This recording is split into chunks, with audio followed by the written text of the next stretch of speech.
తెలుగుడమ్మ ప్రేక్షకులకు నమస్కారం అండి.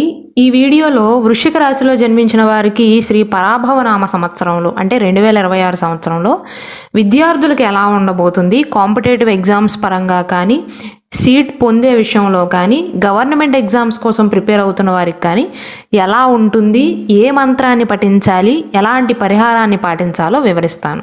మీరు ఇప్పుడు వరకు ఎక్కడెక్కడో జ్యోతిష్యం చెప్పించుకుని నిరాశ చెంది ఉన్నారా? అయితే ఒక్కసారి ఈ గురువు గారికి ఫోన్ కాల్ చేసి చూడండి. ఎటువంటి సమస్యలకైనా ఒక్క రోజులోనే పరిష్కారం చూపుతారు. వీరి ఫోన్ నంబర్ 9542637206. ఈ సంవత్సరంలో శని 5వ స్థానంలో ఉన్నాడండి. 5వ స్థానాన్ని సంతాన స్థానం, విద్యాస్థానం అని కూడా పిలుస్తారు. దీనివల్ల కొంత ఏకాగ్రత అనేది తగ్గే అవకాశాలు ఉంటాయి. అంటే విద్యార్థులకు చదువు పైన శ్రద్ధ పెట్టడం కాస్త కష్టంగా అనిపించవచ్చు. అంటే శని 5వ ఇంట్లో ఉన్నాడు అంటే విద్యాపరంగా కష్టపడమని, క్రమశిక్షణతో ఉండమని హెచ్చరిస్తున్నాడు అని అర్థం. అయితే మీరు అర్థం చేసుకోవాల్సింది, వృశ్చిక రాశి వారికి ఈ సంవత్సరంలో అష్టమ శని కానీ, ఏలినాటి శని కానీ, అర్ధాష్టమ శని కానీ, కంటక శని కానీ జరగటం లేదు. శని పేడు అనేది లేదు. శని 5వ స్థానంలో ఉండటం చెడు అని నేను చెప్పట్లేదండి. శని ఎక్కడైతే ఉన్నాడో అక్కడ కష్టపడితే ఫలితాన్ని అందిస్తాడు. కాబట్టి విద్యాపరంగా మీరు ఈ సంవత్సరంలో కష్టపడ్డారనుకోండి, శని అంతకు మించిన ఫలితాన్ని అందిస్తాడు. అంతే తప్ప కష్టపడకుండా మాత్రం శని భగవానుడు ఏది కూడా ఇవ్వడు. 2026 సంవత్సరం జూన్ 2వ తారీఖు వరకు గురువు అష్టమ స్థానంలో ఉంటాడు. శుభగ్రహమైనటువంటి గురువు అష్టమ స్థానంలో ఉండటం అంత మంచిది కాదు. గురుబలం లేనట్లుగా పరిగణించాలి. ఈ సమయంలో చదువులో కొన్ని అంతరాయాలు, ఆరోగ్యపరమైనటువంటి ఇబ్బందుల కారణంగా పాఠశాలకు వెళ్ళలేకపోవటం కానీ, కాలేజీలకు వెళ్ళలేకపోవటం కానీ, పరీక్షా ఫలితాల విషయంలో కొంత ఆందోళన ఉండవచ్చు. అయితే 2026 సంవత్సరం జూన్ 2వ తారీఖు తర్వాత గురువు మీ భాగ్యస్థానంలోకి ప్రవేశిస్తాడు. భాగ్యస్థానాన్ని జ్యోతిష శాస్త్రం ప్రకారం అదృష్ట స్థానం అని కూడా పిలుస్తారు. హౌస్ ఆఫ్ ఫార్చ్యూన్ అంటారండి. ఈ సమయం విద్యార్థులకి గోల్డెన్ పీరియడ్గా చెప్పవచ్చు. మీ ఏకాగ్రత అనేది పెరుగుతుంది, అదృష్టం కలిసి వస్తుంది, గురువుల నుండి, పెద్దల నుండి మద్దతు లభిస్తుంది. రాహువు ఈ సంవత్సరంలోని 2026 సంవత్సరం డిసెంబర్ 6వ తారీఖు వరకు 4వ ఇంట్లో ఉంటారు. అంటే 4వ ఇల్లు అనేది జ్యోతిష శాస్త్రం ప్రకారం మాతృస్థానం అవుతుంది. కేతువేమో 10వ ఇంట్లో ఉంటాడు. దీనివల్ల ఇంట్లో చదువుకోవటానికి అనుకూలమైనటువంటి వాతావరణం అనేది కొంత లోపించవచ్చు. అంటే ఇంట్లో శుభ కార్యక్రమాలు జరగటం కానీ, తల్లిగారి ఆరోగ్యం అనేది కొద్దిగా బాగోలేకపోవటం కానీ, అంటే భయభ్రాంతులు గురి కావాల్సినటువంటి అవసరం లేదండి. ఇవి కేవలం జాగ్రత్తలు మాత్రమే. ఫలితాలు వినేటప్పుడు నెగిటివ్ని మాత్రమే పట్టించుకోవద్దు, పాజిటివ్ని కూడా పట్టించుకోండి. అంటే రాహు 4వ ఇంట్లో ఉండటం వల్ల కెరీర్ పరంగా కొద్దిగా గందరగోళంగా అనిపించవచ్చు. ఉదాహరణగా చెప్పాలంటే, మీరు కాంపిటేటివ్ ఎగ్జామ్స్కి కంప్లీట్ చేసి ఎక్కడైనా కౌన్సిలింగ్ కోసం వెళ్తున్నారనుకోండి, ఈ కాలేజ్ మంచిదా, ఆ కాలేజ్ మంచిదా అనే గందరగోళంలో ఉంటారు.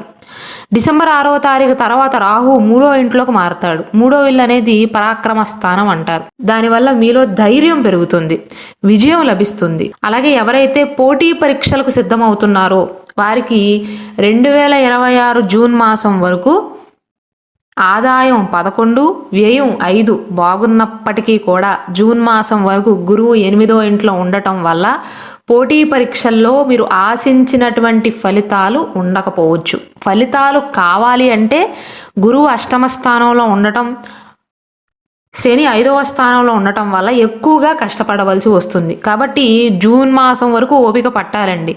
చిన్నపాటి నిరాశ ఎదురైనా పట్టుదలను మాత్రం వదలవద్దు. జూన్ 2వ తారీఖు తర్వాత గురుగ్రహ ప్రభావం వల్ల పోటీ పరీక్షల్లో విజయాన్ని సాధించే అవకాశాలు చాలా ఎక్కువగా ఉంటాయి. ప్రభుత్వ ఉద్యోగం కోసం ప్రయత్నాలు చేస్తున్న వారికి కూడా ఇదే సరైన సమయంగా చెప్పవచ్చు. కాబట్టి విద్యార్థులు ఎవరైతే ఉన్నారో జూన్ మాసం వరకు మీకు ఎలాంటి అడ్డంకులు, ఆటంకాలు ఎదురైనా వాటిని పట్టించుకోవద్దు, పట్టుదలతో ఉండండి. జూన్ 2వ తారీఖు తర్వాత ప్రిపరేషన్ని ఇంకా వేగవంతం చేయండి. ఇంటర్వ్యూల్లో కూడా రాణించగలుగుతారు. ఓవరాల్గా నేను చెప్పదలుచుకున్నది ఏంటంటే, వృశ్చిక రాశిలో జన్మించినటువంటి విద్యార్థులు మీరు ఉద్యోగానికి ప్రయత్నాలు చేస్తున్నా, కాంపిటేటివ్ ఎగ్జామ్స్ కోసం ప్రయత్నాలు చేస్తున్నా, ఇంటర్వ్యూలకు హాజరవ్వాలి అనే ప్రయత్నాలు చేస్తున్నా, శని 5వ ఇంట్లో ఉన్నాడు కాబట్టి శని 5వ ఇంట్లో ఉండటం మంచిదేనండి. నేనేం చెడు అని చెప్పట్లేదు.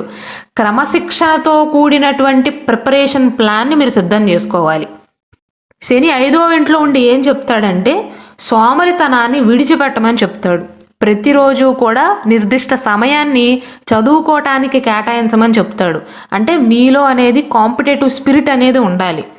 సోమరితనాన్ని విడిచిపెడితే శని మీరు అనుకున్న దానికంటే కూడా ఇంకా ఎక్కువ ప్రతిఫలాన్ని అందిస్తాడు. ఏకాగ్రతను పెంచుకోవటానికి ధ్యానం చేయటం కానీ యోగా చేయటం కానీ మంచిదండి. అనవసరమైనటువంటి ఆలోచనలు మాత్రం మీ దరిదాపుల్లో కూడా రానివ్వవద్దు.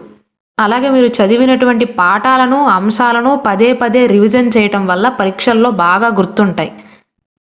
వృశ్చిక రాశిలో జన్మించినటువంటి విద్యార్థులు చదువులో రాణించటానికి వారి యొక్క ఏకాగ్రత అనేది పెరగటానికి సరస్వతి ద్వాదశ నామ స్తోత్రం అని ఉంటుందండి. లేదా మేధాసూక్తం పారాయణం చేయటం వల్ల విద్యాపరంగా అనుకూలమైనటువంటి ఫలితాలు ఉంటాయి. నేను ఇక్కడ డిస్ప్లే చేస్తున్నటువంటి సరస్వతి మంత్రాన్ని కూడా జపించవచ్చు.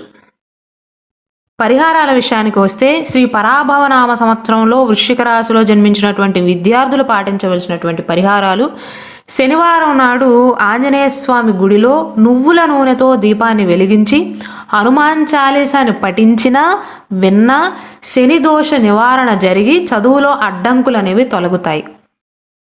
అలాగే నేను ప్రతి వీడియోలో చెప్పినట్లుగా మీ date of birth time of birth కరెక్ట్గా ఉన్నట్లయితే, రాశి నక్షత్రం బట్టి కాదు, మీ డేట్ ఆఫ్ బర్త్ బట్టి టైమ్ ఆఫ్ బర్త్ బట్టి జాతక చక్రంలో ఏ గ్రహం యోగకారకుడో చూసుకుని దానికి సంబంధించినటువంటి జాతక రత్నాన్ని జీవితాంతం ధరించవచ్చు. అలాగే చదువులో మీకు ఎప్పుడైనా వెనకబడినట్లుగా అనిపిస్తే ఈ సరస్వతీదేవి మంత్రాన్ని పఠించటం కానీ లేదా దక్షిణామూర్తి స్వామి వారికి పసుపు పూలను సమర్పించటం మంచిదండి.